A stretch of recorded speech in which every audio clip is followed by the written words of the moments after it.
just painful to watch there. I feel like for me it was more like which Fast and the Furious movie was it where you had like the Lamborghini that tries to go into the semi but fails and then gets crushed? Like I thought they were trying to slide under a semi but then just got ran over. I don't know. Which one was that? I don't know. I didn't watch it. I just saw it in the recent one. trailer. No, it was like an older one, like 2 or 3 or something. Anyway, let's talk about the map. I'm like, we remember that movie that I also never saw, but I saw this thing in the trailer once at one time? Yeah, no. Remember the Avengers Infinity War that I want to spoil to everyone, but I didn't see I'm it. not going to do it? Of No, course. don't do that. Well, I mean, I don't care. I've seen too many Marvel movies in my time. I've seen like 5 Marvel movies, that's it. I'm pretty sure Iron Man comes out there. I think Iron Man 2 is the last Marvel movie I'll ever see. I was like, that's it. No more ever again. I like to see movies with original ideas, not like rehashed, overwatched, overused. Ugh. Like Warcraft, the movie? I mean, I didn't watch that either, but I never really was a big Warcraft person. So the closest, the 2 things that got me the closest to Warcraft were Heroes of the Storm and Hearthstone. So Hearthstone. yeah. Oh, there's a Garrosh Band just staying forever for this matchup. Well, Miracle, let's see how they want to close this series out. I actually have full faith they could do it. Will it be on this map? Tough to say. But their punish play has been really good today. If they can calm down some of these late game rotations that have also cost them big, cost their opponents big in that last game, they can basically play a more passive style and a very aggressive style only when GLuck makes mistakes, which they've been, I think, showing some nerves tonight. I think Miracle can close this series out. I really do believe they've got what it takes. Gonna ban Relic's Genji here. Just take it away. You know, it's the first time we actually see this series. Well, I think very warranted. Sivayev once again from GLuck. They tried a game 1. Again first pick, which worries me a little bit.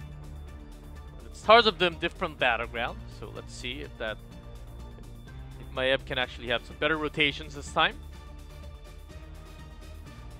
Genji already being banned, so Miracle's not considering using it. They don't want to give it out to Relic. It's a tough first pick here. Against Maya last time, they took the Genji Tyrael, but with Genji ban, that's not available. We have seen Miracle historically put Sniper on Falstad on this map. It's been popular, not this year as much as last year and in 2016, but it's a strategy they've come to on this map. I'm going to pick that early. I think the first Tracer of the draft, and Valfurion comes in to put that duo back into this series. I was initially thinking maybe if they want to continue with the Diablo, bring that Medivh out. Yeah, that's another possibility they could have done. Medivh, Sonya, Works something like that. perfectly on this map. Quick rotations with the portal. And I mean, obviously Medivh is so great at delaying as well. yeah. I like your thinking on that. And Judy's Diablo on game 3 was just popping off. This is really risky by Miracle. You know, you're the closest you've been to winning a playoff match since 2017's Phase 1. This is an upset. Make no mistake, this is an upset if Miracle wins this series. And like, they're putting it into a Tracer draft now. That's scary. Phoenix makes a reappearance here with the Maiev. Is it going to be the triple DPS? We won't know yet. The Tyrael comes in. Will we see that Phoenix top that was so successful, playing it like old school Zagara, a little bit like Falstad without the global? I don't think this will be the solo lane Phoenix. I think they're trying to trick Miracle into it. That's why they picked it before the second ban phase, thinking that, okay, they already picked the solo lane. Or are they going to? So little mind games going on right there. Yeah, the same thing, you know, you and I are wondering right now. It's impossible to tell at this moment in time. It's a tough ban here for Miracle, because the only thing you could do is ban a support, but no support screams at you. Like, Uther doesn't seem strong in this draft right now. Rhaegar feels like a weird, wasted ban. They already have Tyrael, so they don't want Stukov. It's really awkward.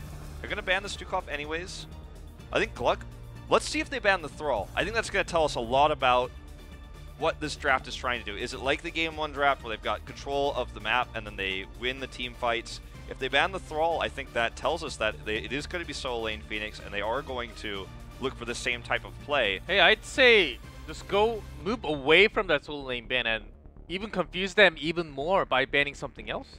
Like the tank, maybe Diablo. Maybe some ETC happening. along with that Tracer can be pretty powerful. So they will actually move away, confuse that even more, because Miracle will be locking in 2 more right after. That's true. They're going to have to make a choice about their tank and their second DPS here. I think the last pick will be the one that they hide the Soul Laner with. So that makes it so they can at least have one counterplay against this. If they pick the Soul Laner here, then they fall into GLuck's trap, exactly as you say. They take the bait. They assume this is going to be just standard DPS Phoenix with a melee Soul Laner. Very difficult call here. Material taken away. There's not much to empower the Tracer. A risky pick here for Miracle would be the Medivh. You can grab Medivh, Sonya. They've never really been coordinated. They've never really been able to pull off the Medivh Sonya. I think that's why he's been so absent from these drafts. But that's something, if they've scrimped it, if they've prepared for this, in this moment where they can win this series, their first playoff win since early 2017, can they make it happen? Can they pull out the Medivh, protect the Tracer, buy time on altars, bring the Sonya in? Are they willing? They are not. They're not, because they have Malfurion and some CC, but they need an extra source of CC to make sure that they land on the pulse bomb and take a kill on the single target. So they are going for that crazy, let's focus on single target only, put everything onto that single target, isolation, all the CC and the pulse bomb, make sure they have a kill. The cool thing about Dahaka too is he's not going to win the matchup against Phoenix, but he forces these extra, he can do so much more as a global. So he's basically saying, or Miracle in general is saying, look, HA2 is going to be on Dahaka here, but you still want to run Phoenix in the top lane because he can't leave. We can control the altars with the global that you cannot. And sure, you can push that bell tower a little bit harder with the Phoenix. We're going to be missing damage in the team fight. We're going to have the CC. We have the global. Think twice about this Phoenix top lane. So Miracle did not fall for it, actually, and waiting until the last pick, the final pick, they had their chance to actually rotate around and pick the solo lane last. But instead, oh they my god, same draft pretty much. No melee soul laner. Greymane except for Stukov. Yeah. It's Uther now, and ETC with Tyrael, but Uther, because it seems like Miracle is going for that just single target focus fire everything on a solo target. Divine Shield takes everything out. This is an insanely powerful draft. The one thing that's missing, I think, is the ETC, the ability to really lock these targets down and make that combo happen. They failed to do it in game 1, so they make an adjustment now into the Tyrael. And this is really, I think this game will be decided, unless, you know, we have big mistakes one way or the other. I think the big key point will be around HA2's Dahaka play. What can he accomplish as a global? What can he force? Is Phoenix ever going to feel like, oh my god, I need to be at that fight now, but Dahaka's there before me? If that does not happen, I think GLuck has a great opportunity, a second chance here to make this comp work, which failed in game 1. Johanna coming out to counter the Greymane and the Phoenix. Great tank pick. Bit of a rare one for Judy as well. Lion will be working so well against the Greymane and the Phoenix, and also the Maiev, actually. If you don't get the auto attacks, you can't really get everything done that you want to do. Johanna can also self-cleanse with Iron Skin. A very nice pick, I would say, that's like this game.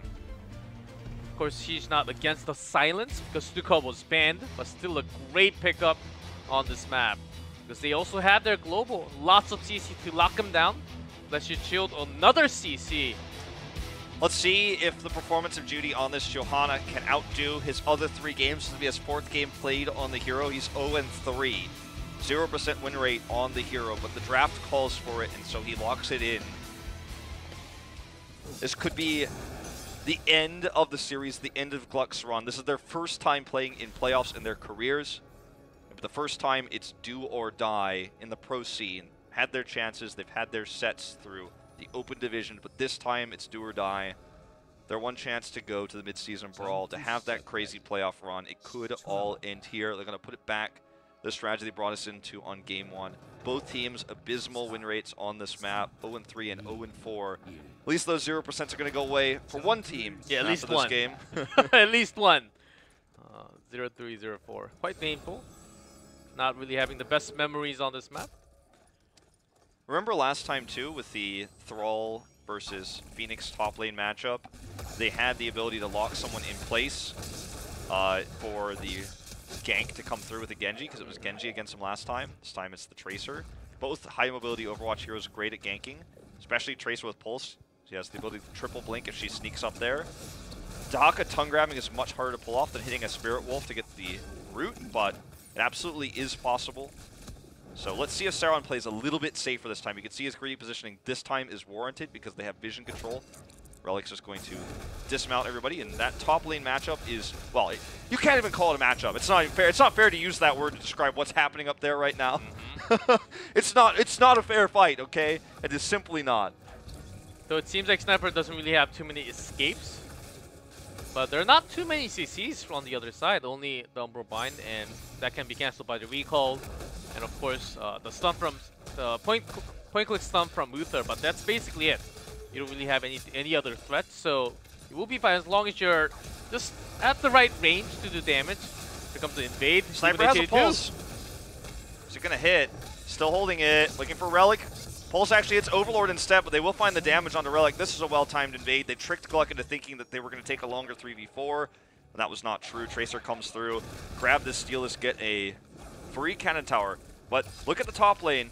Relic is hitting it, and he's hitting it so hard. They're going to have Judy come up here and try to deal with this. Judy's blinds, at least, will help stop this snowball. HA2 will probably rotate up after this wave. Look at how well GLuck is controlling this map, using the shield perfectly there against the Dark Swarm, preventing that AoE damage from really coming through. And Miracle could be very thankful that that invade worked, because otherwise the rest of the map is totally under GLuck's control. They wanted to go invade in. Okay, only make an invade when you have high chance of taking it away. Of course, HA2 joining into the team fight made it 4v5. Okay, one man more. If that actually became a longer fight in that right next to the Sappers, Phoenix could have pushed a lot more. Getting a kill onto Maiev actually basically finished it, so Phoenix should not get... Ooh, hold on to this. Saron's about to get... Yep, no pulse bomb required on that either. Yeah, I'm not sure what happened with that. I guess he got greedy on the neutral camp or something, but this is the kind of thing that cannot be happening. Jaehyun is going to get traded here in this 4v3 fight. See, but I told you, Saron's the new Zuna here. I mean, it feels that way, and you know, I totally understand your sentiment. I just feel like Sauron is... I think he's choking under the pressure tonight. This is his first time being in this high pressure of a situation. He's trying to get the most value out of this pick that they've clearly scrimmed and practiced a lot, but he's, instead of making this Phoenix play the X factor that is difficult to deal with and very frustrating to play against, he's actually making the game easier for Miracle because he's overextending, he's giving free kills, he's taking away the threat of Phoenix and rather making it the threat to his own team, a liability rather than an asset. And in fact, again, they're going to go for the gank here. He gets the warp out, narrowly gets ganked, or narrowly misses getting ganked again in the top lane. All right, Wolf's got eyes on the main map. You guys won't miss a gank attempt while I'm casting. Casting off the minimap, of course, 100% correct. Hanzo will escape that rotation. I mean, if you guys want to watch like Greyman auto attack and Cannon Tower, that's cool, but I'm looking at Sauron, he survives this time. We're going to see it again. This time we got eyes on it. Okay, he already used his warp. Pulse is in. Shields are gone. This could be a kill. Not quite. Parting Gift not enough to blow him up. But they are threatening. He does survive. 2 near escapes on the Phoenix here in the top lane. Drawing a lot of aggro, though. Remember, this was one of the things that Phoenix was so successful at. This time, Phoenix is actually coming down. Yeah. There will be an invade from Miracle. And H82 coming from the bottom. Phoenix actually going for the snipe on the Sniper. Because of that pressure from the Tracer, we'll actually go away. No casualties done. He knew she already used recall.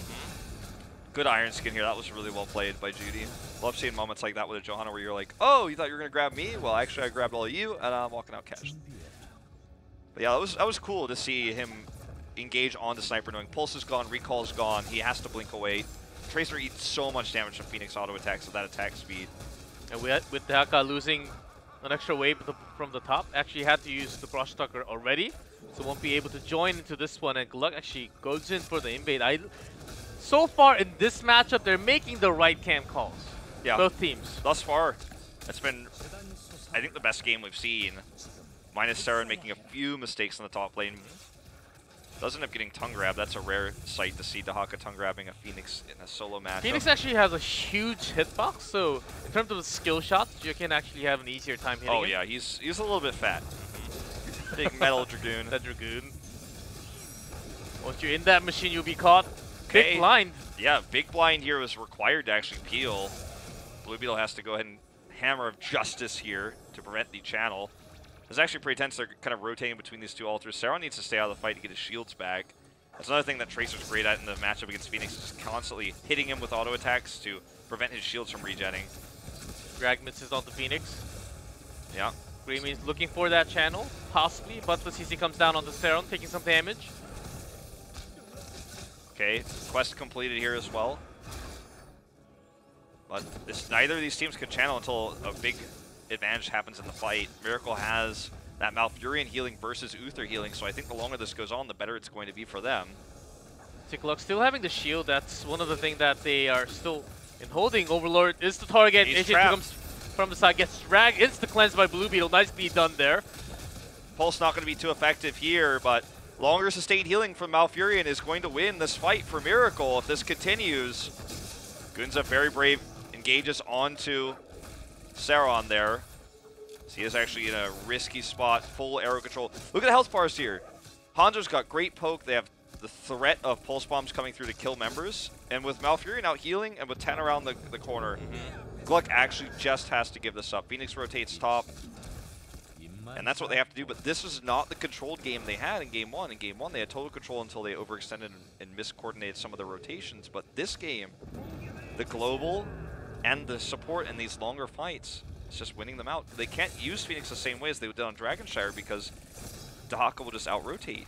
Yeah, they were having second thoughts. Do we really want to contest as long as possible because Miracle will be hitting that level 10 first. They're making it engage. When Miracle has that 10, there's a stun, there's a follow-up from Johanna. They're taking so much damage. Pulse Bomb misses, but they does the damage. There are multiple kills. GLuck trying to engage onto a level 10. Even without the Dahaka, it's a 4v5, but they do not have their heroic there. Yeah, this was a really risky choice by GLuck and a really good punish by Miracle. That's been the name of the game tonight. Something that right now I guarantee you Blossom is looking at very closely after watching this series. Of course, they're here in the studio ready to play the next match. Miracle's able to close this one out. They're going to have to keep this playstyle that Miracle is suddenly showing us so crisply. The first time we've seen real crisp punish play from them this season. And it is coming up big for them. 10's finally ready for GLuck. Why? Why did they contest right there? I think they're choking right now. I think that's down 1-2. 100% correct, GLuck. Everyone in the Heroes of the Storm world knows that if you're up against 10, before you hit that 10, you should never engage, even if you have, unless you have the perfect chance to actually cut off one with some CC, and they don't even have that CC available. Yeah, it's one of the basic tenets of Heroes of the Storm. It's like one of the first things you learn. And in fact, it was such a common misconception for new players for a long time, and it's such an important rule that the game tells you when your enemy has a storm or a heroic talent to your advantage. It says that in game. It's like, hey, by the way, remember. And just to remind your teammate, you can just press that alt and click on the level, and you can have that chat once more pop up. Look at this control that Miracle has now. This camp is going to crash into the bell tower. They have the longer sustained healing. GLuck needs to make something happen right now. It needs to be now, and I don't think it is going to be Divine Shield. Doing no damage. Yeah, Divine Shield comes through, but it's not enough. It's not on the right target. Planet Cracker not doing enough damage. Tranquility heals everything. They're being out-sustained by the Malfurion. They don't know what to do with this. Phoenix is not being the same pressuring force in a winning matchup at the top lane as he was on Dragonshire. And right now, Greymane, look at Greymane. Wrong side of the map. He's in trouble. They actually might see a kill on a Greymane. What is he actually looking for? He does not have the mosh pit like before. There are no follow-up stuns, and another kill onto Greymane on top. Yeah, I told you guys, Greymane, Wolf's never going to miss anything on the main map. Greymane overextends way. He was hitting the mid-wall.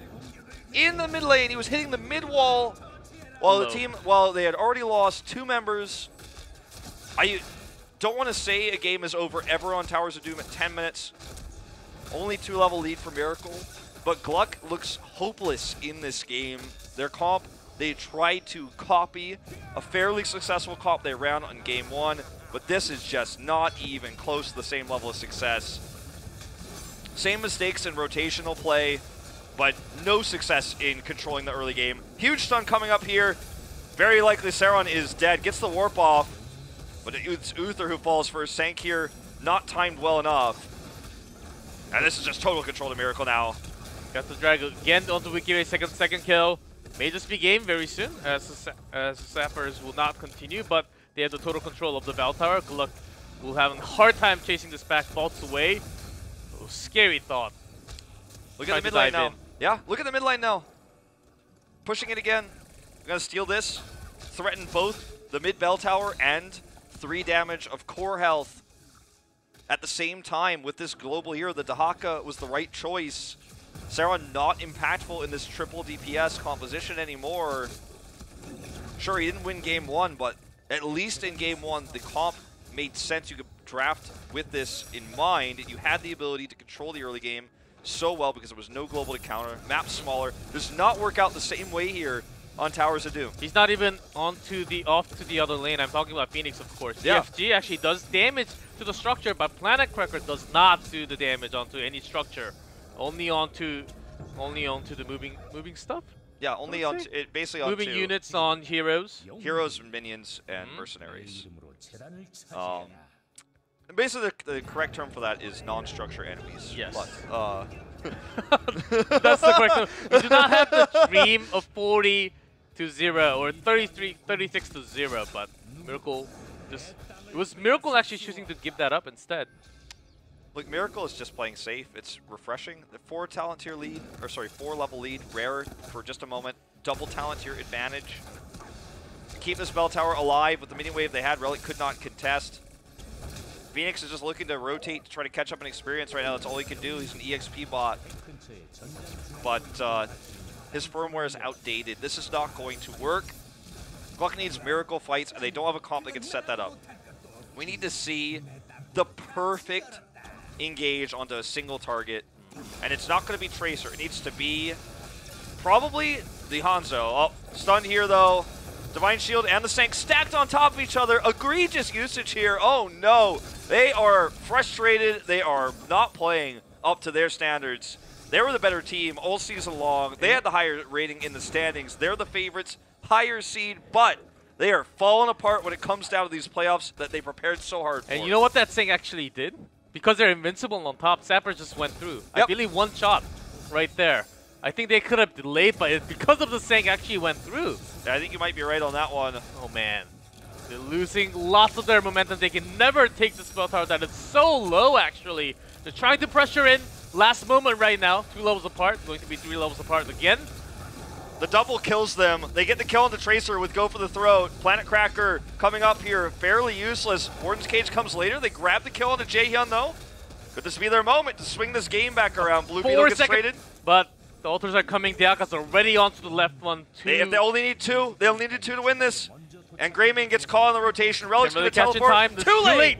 Too late! Frostalker onto the right side. That's going to be game That's over. GG. Miracle will advance to the second round of playoffs here. GG, that's it. GLuck choking hard when it mattered most. That's going to be the end of their very first playoffs run here in HGC Korea. The experienced veterans, Miracle, come in with a good counter plan to the Phoenix strategy. They come in prepared, well-practiced, and very much versed in the punish plays against Saron in the top lane, against poor rotations. And that's it. The chances of GLuck going to Sweden, having the Miracle run through playoffs that